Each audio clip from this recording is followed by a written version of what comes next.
Salah satu di antara metode ruqyah adalah menggunakan media air. Bapak gunakan air, bacakan Al-Fatihah, kemudian diminumkan ke anaknya atau diminum sendiri, silahkan. Karena salah satu di antara media untuk ruqyah air.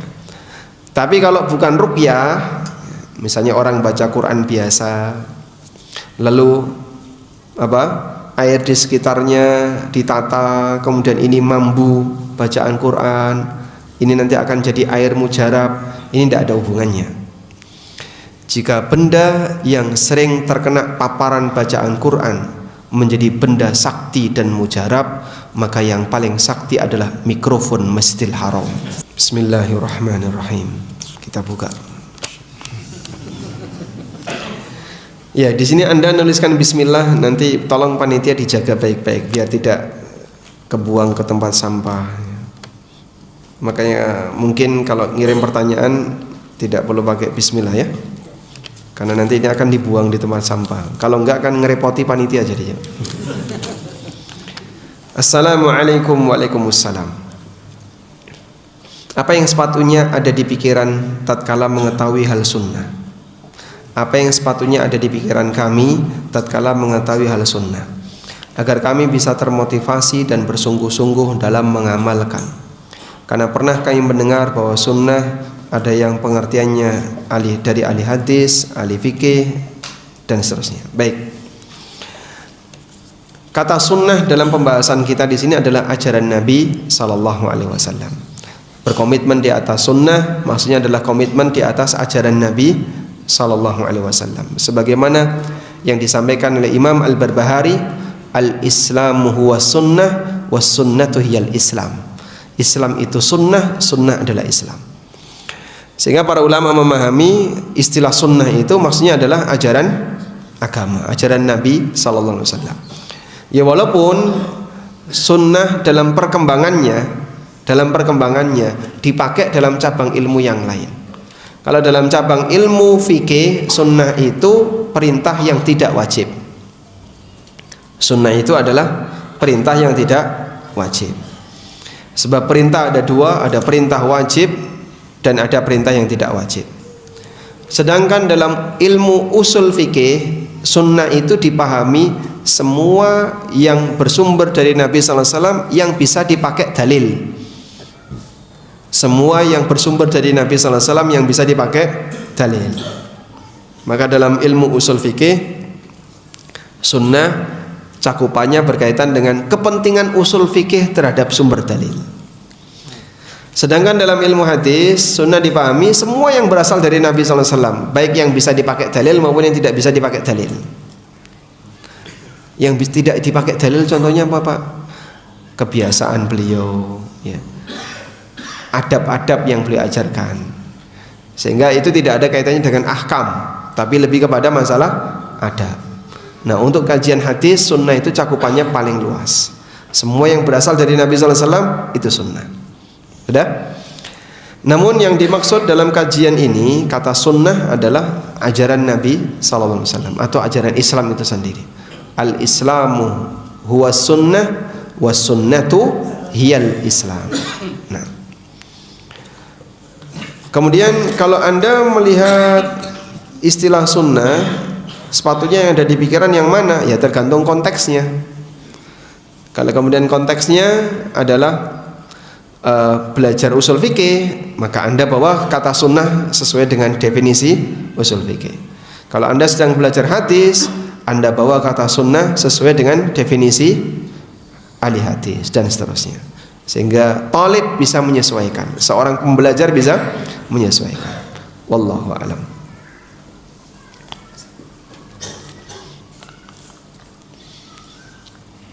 Assalamualaikum. Waalaikumsalam. Saya baju hijrah. Hijrah dari mana ke mana ini? Dan keluarga besar masih belum menjalankan sunnah. Dan saya berharap keluarga besar saya bisa kuat dalam sunnah. Apakah boleh saya sampaikan sesuatu kebenaran kepada mereka yang tentunya mereka pasti menentangnya? Dan dengan berdoa saya juga sudah melaksanakannya, agar Allah memberikan hidayah untuk keluarga besar saya, bagaimana sebaiknya yang harus saya lakukan. Baik. Pilihannya dua, antara terus terang atau cari aman. Anda pilih mana? Terus terang dan cari aman. Ya, kita nggak bikin masalah sebenarnya kan. Kita nggak bikin masalah. Cuman terkadang orang terus terang itu pahit rasanya bagi mereka yang nggak seneng dengan itu. Beberapa pendeta Yahudi, mereka tahu kalau Nabi Muhammad SAW ini adalah Nabi terakhir, seperti yang dicantumkan dalam Taurat. Dan seluruh Yahudi itu sepakat akan ada Nabi terakhir pasca Isa, sebagai Nabi penutup akhir zaman. Sudah? Karena mereka sudah membaca itu. Nah, saat Nabi Muhammad SAW datang, mereka nggak mau terima. Alasannya apa? Tidak berasal dari Bani Israel. Karena Nabi yang terakhir ini berasal dari bangsa Arab. Padahal Nabi yang berasal dari Arab itu cuma 4. Sebutkan. Nabi yang berasal dari Arab hanya 4. Angkat tangan dulu. Nah, Ibrahim, Ismail,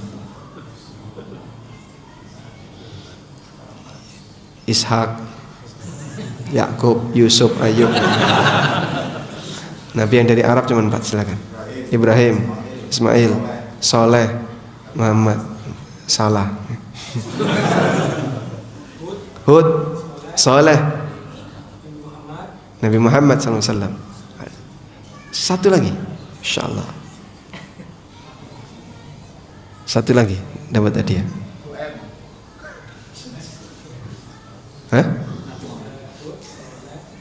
Nggak jadi, Pak.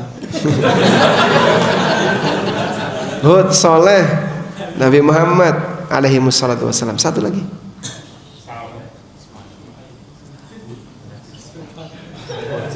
Baik, boleh kasih. Masya Allah. Satu lagi. Nah, Syuaib. Baik. Melengkapi jawaban dapat hadiah.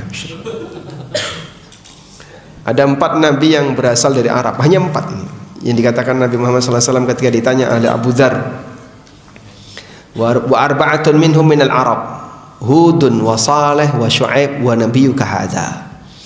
Hud, Saleh, Syuaib dan nabimu ini. Baik. Jadi mereka iri dengan Nabi Muhammad SAW yang berasal dari selain Bani Israel. Karena biasanya nabi itu dari Bani Israel. Akhirnya mereka tahu kebenaran, tapi mereka tidak berani terus terang. Kenapa nggak berani terus terang? Karena kalau berani terus terang nggak aman. Maka pilihannya terus terang atau cari aman.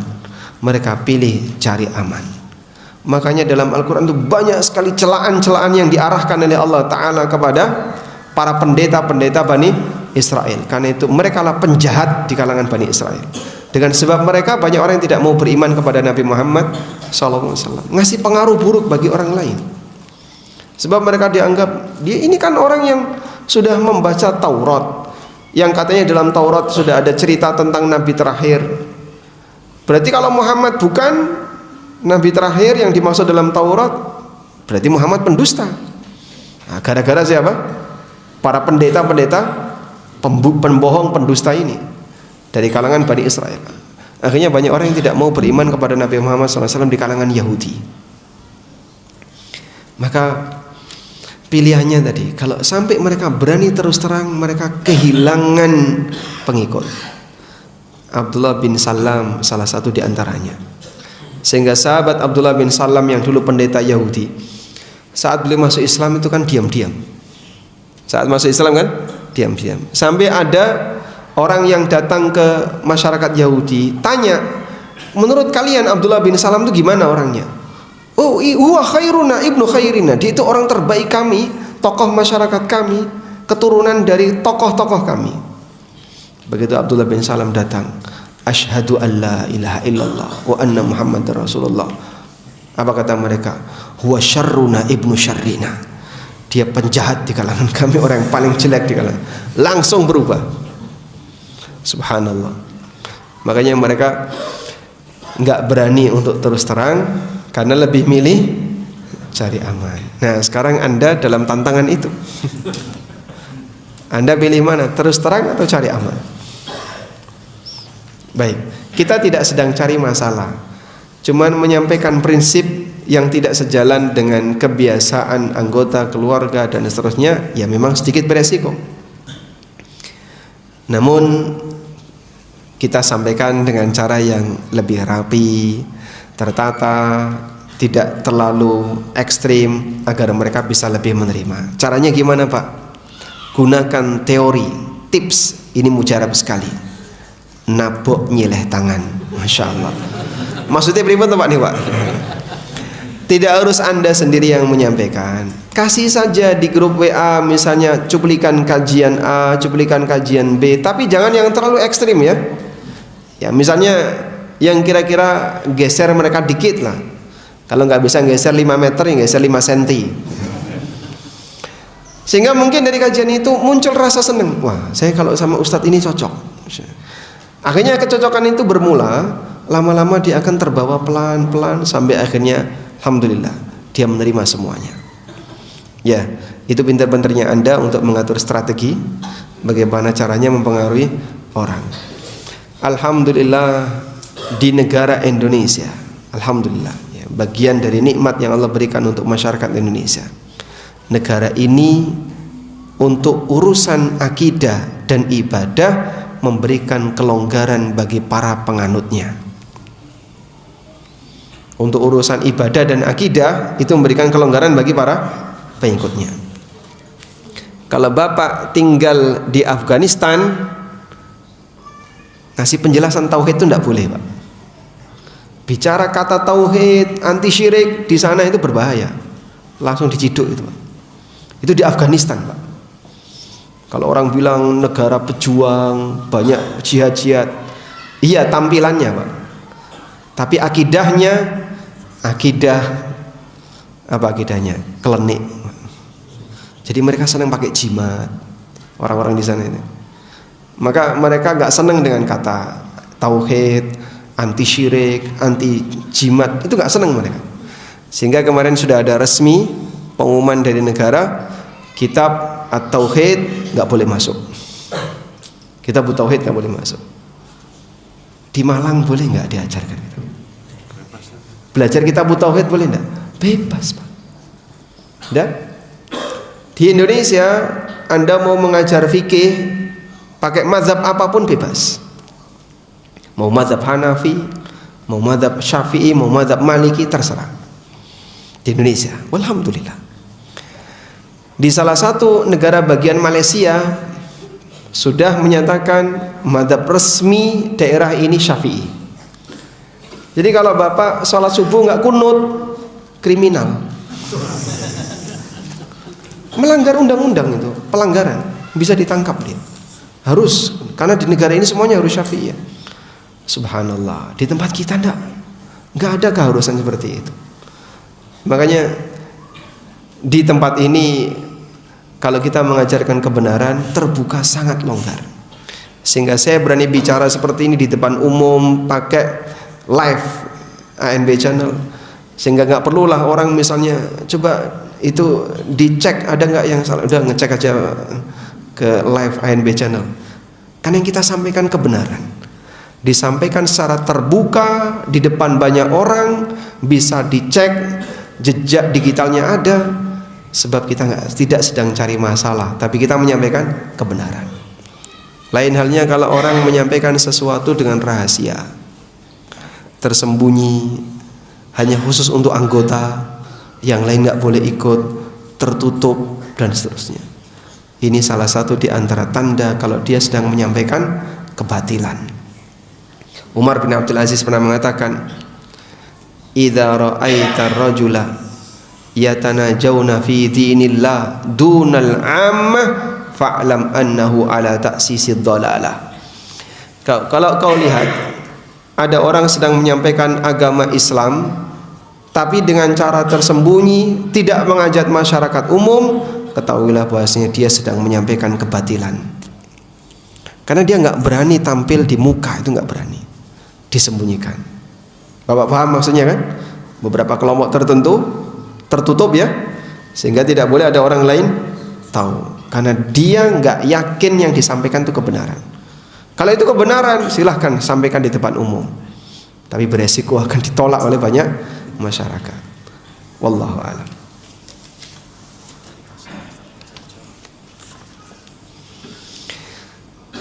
Dari Pandaan, Pasuruan. Jauh ya? Jogja lebih jauh. Apakah boleh kita membuat kebun aneka buah dengan bermacam-macam buah dengan jumlah tidak terlalu banyak, namun tujuan dari pemasarannya bukan pada penjualan buah tapi sebagai wisata? Insya Allah tidak masalah ya. Nah, di sini dalam kurung untuk selfie. Anda jangan sediakan pojok selfie.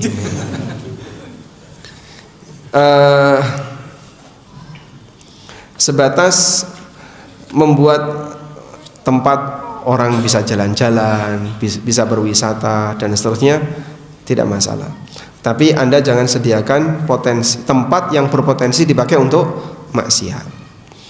Sehingga misalnya masuk kebun ini langsung dipasang stiker KTR, kawasan tanpa rokok. Udah, seluruh kebun ini nggak boleh ada ngerokok. Berarti Anda tidak menyediakan ruang bagi mereka untuk ngerokok misalnya. Lain halnya kalau Bapak sediakan smoke corner, tempat untuk ngerokok. Bapak kalau ngerokok di situ, ini mempersilahkan orang untuk ngerokok, tidak boleh. Ya sudah, kalau ada pelanggaran Pak, itu pelanggaran pribadi. Karena Anda tidak menyediakan, tapi dia yang melanggar. Baik. Anda tidak menyediakan tempat ini untuk pacaran. Kok ada yang pacaran? Itu pelanggaran pribadi. Ada orang punya warung, Pak, saya punya warung Pak, tapi banyak mahasiswa, mahasiswi kumpul, kadang berdua, pacaran itu gimana Pak? Ya kalau Anda tidak dari awal sengaja untuk menyediakan suasana romantis, biar yang pacaran makin menikmati dan seterusnya, Anda tidak bersalah. Adanya pelanggaran itu sifatnya apa? Pribadi pengguna. Wallahu a'lam.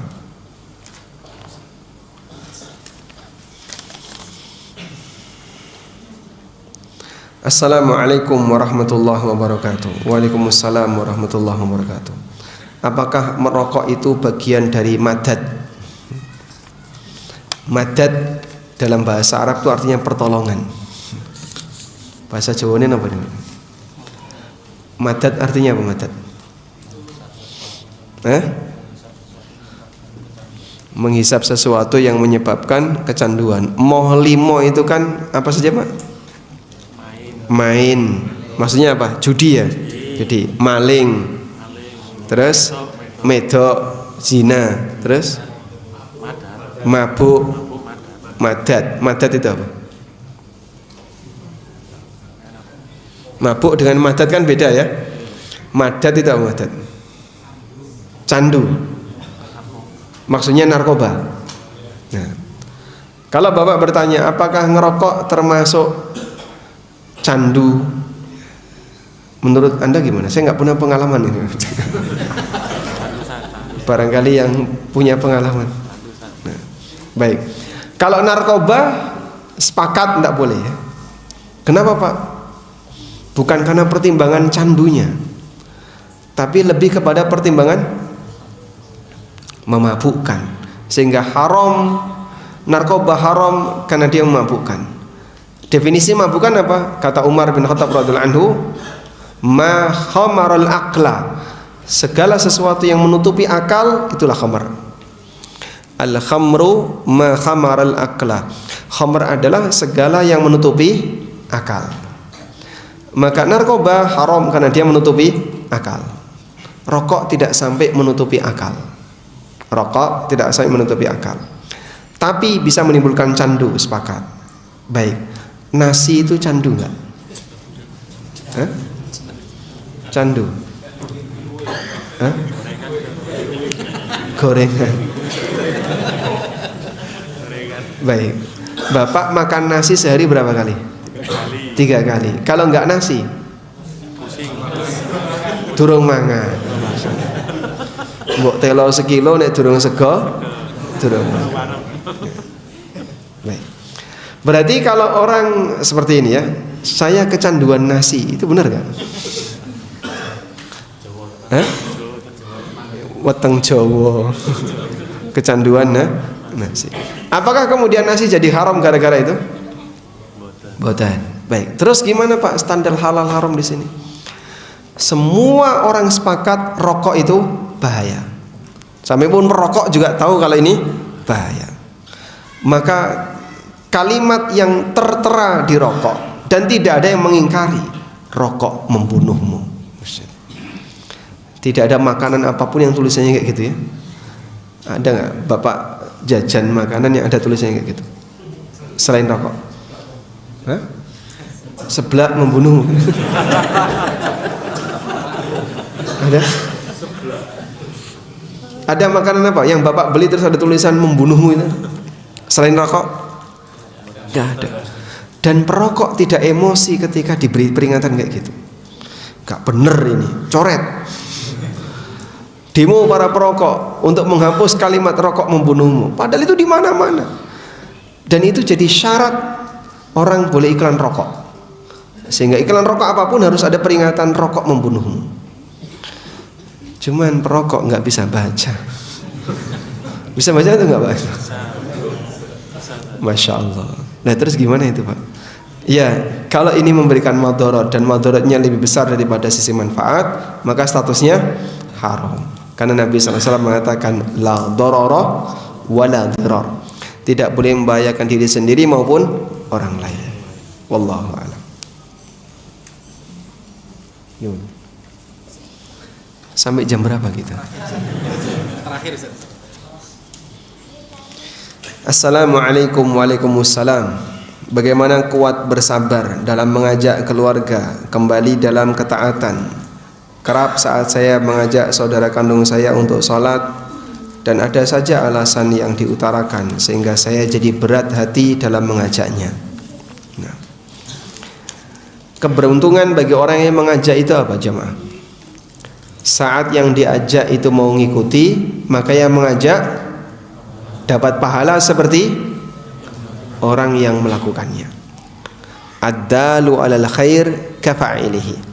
Orang yang menunjukkan kebaikan, maka dia mendapatkan pahala seperti pelaku kebaikan itu. Luar biasa. Sehingga Nabi SAW ngasih motivasi kepada Ali bin Abi Thalib. Anda perlu perhatikan, yang ngasih hidayah bukan kita, tapi Allah. Kita hanya menyampaikan, bukan memberi hidayah. Hati ada di tangan Allah. Hati hamba ada di tangan Allah. Sementara kita hanya bisa menyampaikan, ngajak orang. Kamu lakukan ini, kamu lakukan ini, kamu lakukan ini. Ketika dia melakukannya dan dia mau menerima melakukan itu, walhamdulillah. Kalaupun dia menolak, bukan urusan kita. Tanggung jawab dia dengan Allah Subhanahu wa taala. Maka saat kita mengajak orang lain untuk berbuat baik, sholat atau menjalankan kewajiban yang lainnya, kemudian dari ajakan kita Allah kasih hidayah. Apa kata Nabi sallallahu alaihi wasallam? Li ayyahdiyallahu bika rajulan wahidan khairun laka min humrin na'am. Andaikan Allah ngasih petunjuk kepada seseorang disebabkan karena dakwahmu, kita hanya ngasih tahu dan itu menjadi sebab dia dapat hidayah, lebih baik daripada kendaraan mewah. Onta merah itu ontanya kuat, nurut, makanya mahal. Sehingga nyaman dipakai tunggangan karena nurut dan kuat, sehingga dipakai perjalanan jauh enak, maka harganya mahal. Dari sinilah jemaah keberadaan orang yang dia mendakwai orang lain, mengajak orang lain kembali kepada jalan yang benar ya, itu hanya sebab. Yang ngasih hidayah Allah. Maka memang melelahkan, tapi pahalanya besar. Wallahu a'lam. Walhamdulillahi rabbil alamin. Baik, selanjutnya bagi-bagi hadiah. Yang dari Pasuruan tadi angkat tangan. Yang dari Pandaan. Yang dari luar, di luar, masya Allah. Baik, boleh di pintu situ Pak. Nah, sudah punya buku ini belum? Belum. Mau buku ini Pak? Pertanyaannya. Siap. Pertanyaannya, berapa jam Anda ke sini? 3,5 jam. Masya Allah, dapat hadiah. Enggak sulit ya pertanyaannya. ASN, angkat tangan ya, ASN. ASN 1, 2, 3, 4, baik, 5. Baik, pertanyaannya.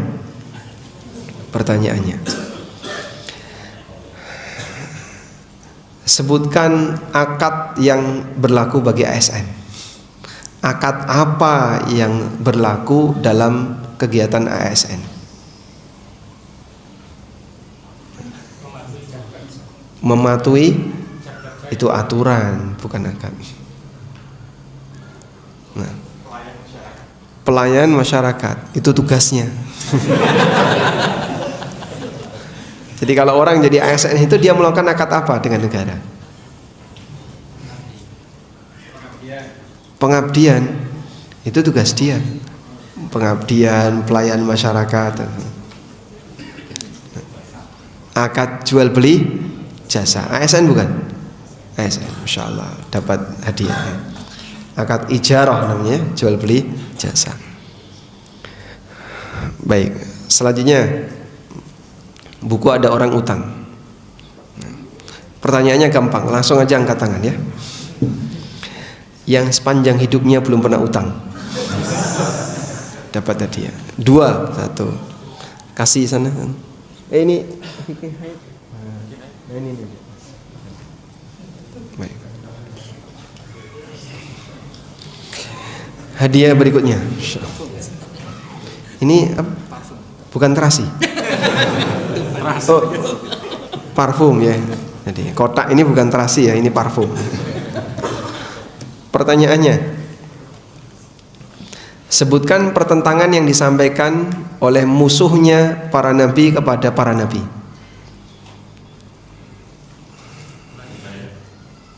Angkat tangan dulu. Angkat tangan dulu. Apa bentuk penentangan yang disampaikan oleh musuhnya para nabi kepada para nabi? Mengingkari kebiasaan. Coba diulangi. Mengingkari apa? Mengingkari dakwah nabi dengan alasan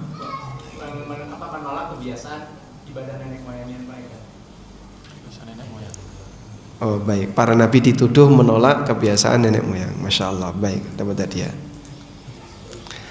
Selanjutnya, tambahkan lagi.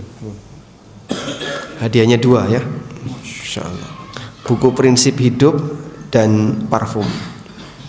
Sebutkan 4 penawaran suku Bani Thaqif. Masya Allah. Nah, Masya Allah. Oh, Bapak mau jawab? Bukannya panitia? Apa saja satu? Berhala. Berhala itu maksudnya apa? Membangun berhala. Membangun berhala? Jadi monumen. Mempertahankan. Yang kedua? Apa? Khomar, kebiasaan khomar. Kebiasaan khamar maksudnya apa? Kebiasaan minum khomar tidak dihapus. Dihalalkan minum khamar. Riba. Dihalalkan riba. Ya, dan zina. Masya Allah. Baik, dapat hadiah. Ya. Selanjutnya, jelaskan alasan orang tidak mau mendengarkan kebenaran. Nah, silakan. Yang pertama, karena bertentangan dengan tradisi atau adat istiadat. Bertentangan dengan budaya. 1. Yang kedua, kepentingan duniawi.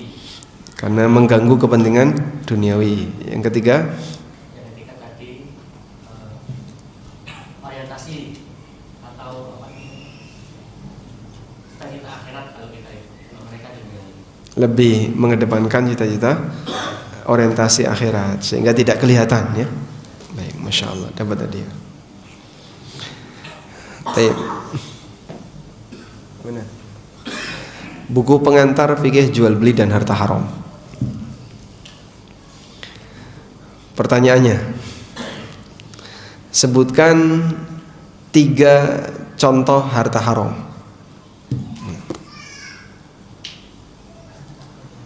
3 contoh harta haram.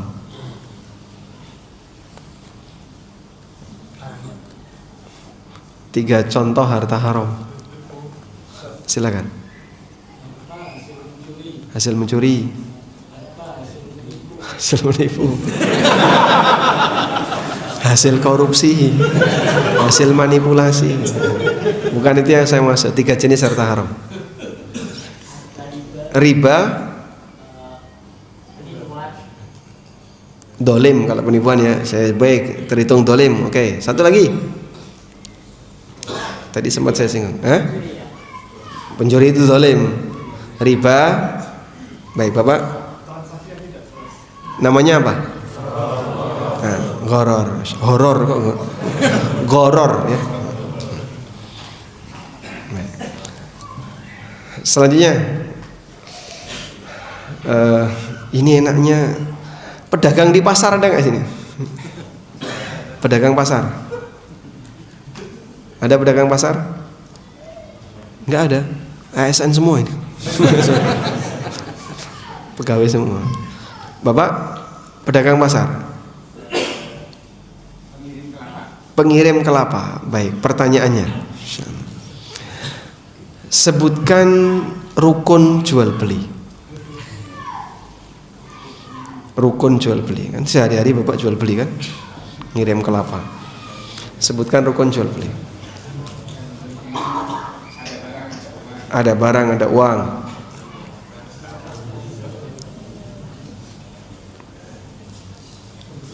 Ada orang. Ada nggak? Itu ada.